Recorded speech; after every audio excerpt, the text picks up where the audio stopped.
Hi, today I want to talk about a chapter which is very important in mathematics. It's called calculus, and part of calculus here we're going to talk about differentiation. When it comes to differentiation, what we do is we find the derivative of power function. Okay, and basically what we use the key point, like say for example I have to differentiate x to the power of n. If I need to differentiate x to the power of n, what we're going to do, we take the n, you multiply by the x, so nx and then n minus 1.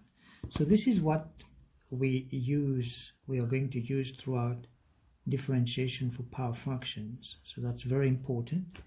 And from here I can give you something like, let's say for example x power 7, and ask you to differentiate this.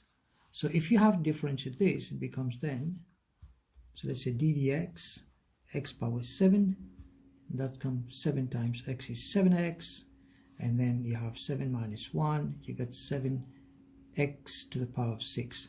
If you differentiate any constant, all right, so derivative of any constant is equal to 0. This means, having said that, d dx, let's say 5, that should be equal to 0. Now I can have an expression like, let's say for example y is equal to 2x power 6 minus 4, and I ask you to differentiate this.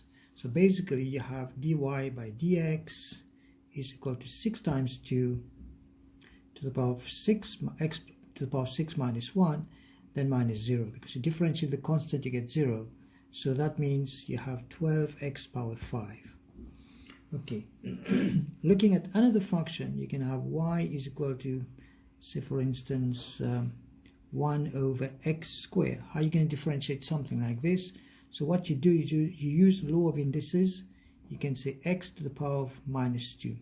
So differentiating that, therefore I have dy by dx is equal to minus 2 times x to the power minus 2 minus 1, so minus 2 times x to the power minus 3. Now here we're done.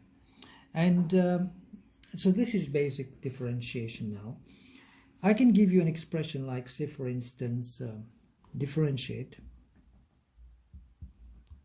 let's say now 3x power 4 minus 1 over 2x squared plus 4 over root of x, all right, plus 5. So if I were to differentiate this, so d dx, let's call the expression fx, so d dx fx, 4 times 3 is 12, and then 4 minus 1 is 3. Differentiating this, you're going to get minus, this goes on top, it becomes 2 to the power of x minus 2. If you were to differentiate this, you multiply by the power. So you multiply by minus 2 here, and then you minus 1. Plus here you got 4, and then this is power half. This goes on top, it becomes x to the power of negative half. Then you multiply by negative half, and then you subtract 1, and then you plus 0. Any constant, the derivative of any constant is 0. So over here I've got 12x cubed, minus minus becomes plus 4x to the power minus 3, all right, minus 2x to the power minus 3 over 2. You can rearrange this as, if you want, x to 12x cubed plus 4 over x cubed, and then minus 2 over x to the power of 3 over 2.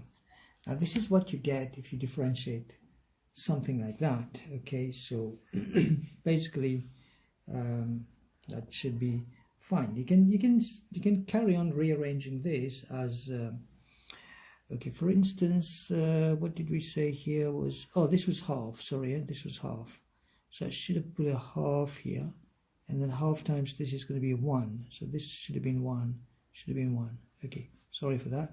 So that means 12x cubed plus 1 over x cubed. If you want to rearrange this, you can say 2 over square root of x cubed. Remember? From indices. So we're going to use that. It's not that important, but provided, I mean, if you were to simplify further, this is what you're going to get. Right, so now I'm going to talk about, let's say, some other differentiation here. Okay, we're going to talk about, say, for instance, now,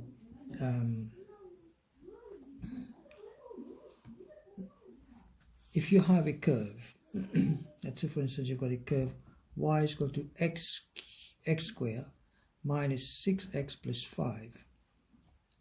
Now, we know that this is a quadratic curve. Okay, it's going to look something like, if you were to put this in the form of completing the squares, you're going to get x minus 3 to the square. Okay, plus 5 minus the 3 to the square. So y is equal to x minus 3 to the square. Okay, minus 4.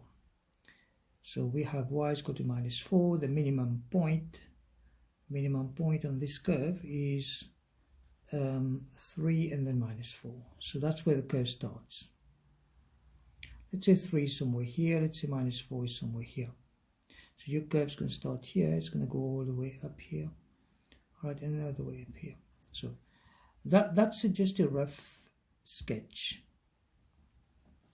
Okay, now from here, I can have gradients. Like, say, for example, here, I can have another tangent here. I can have a tangent here. Anywhere on the curve, I can have lots of tangents. Each of these tangents have got a coordinate touching the curve.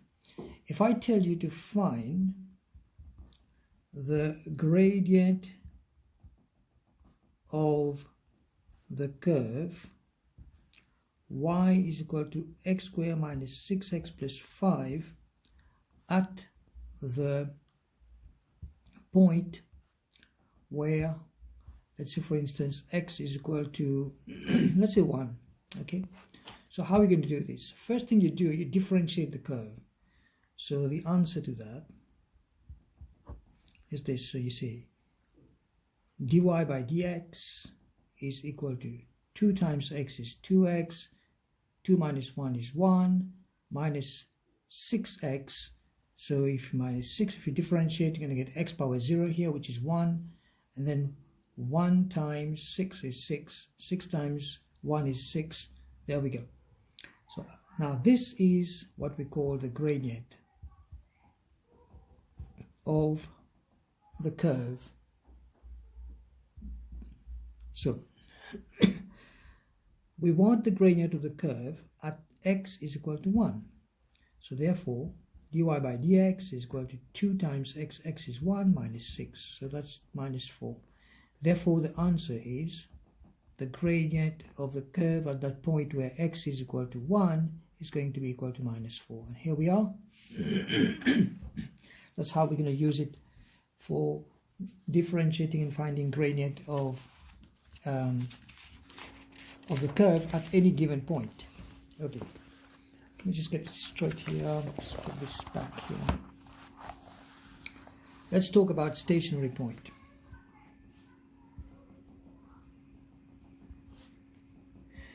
At stationary point, it must be remembered that dy by dx is going to be equal to 0.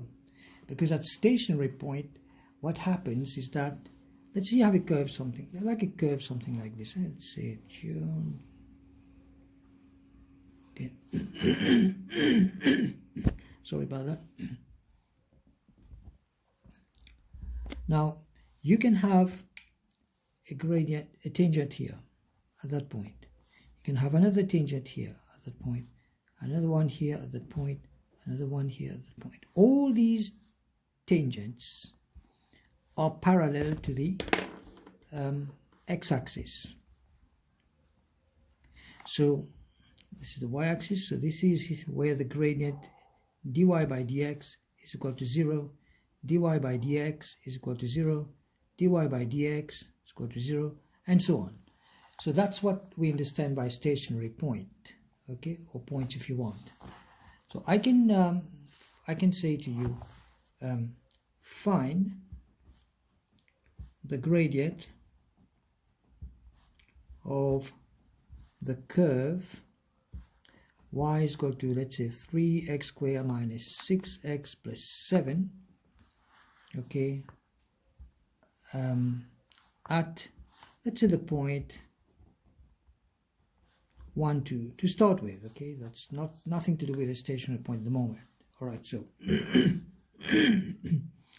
so we have then dy by dx equal to 6x to the power of 1 minus 6. Now here at the point where x equal to 1, y is equal to 2. We're not too interested in the y, so x equal to 1.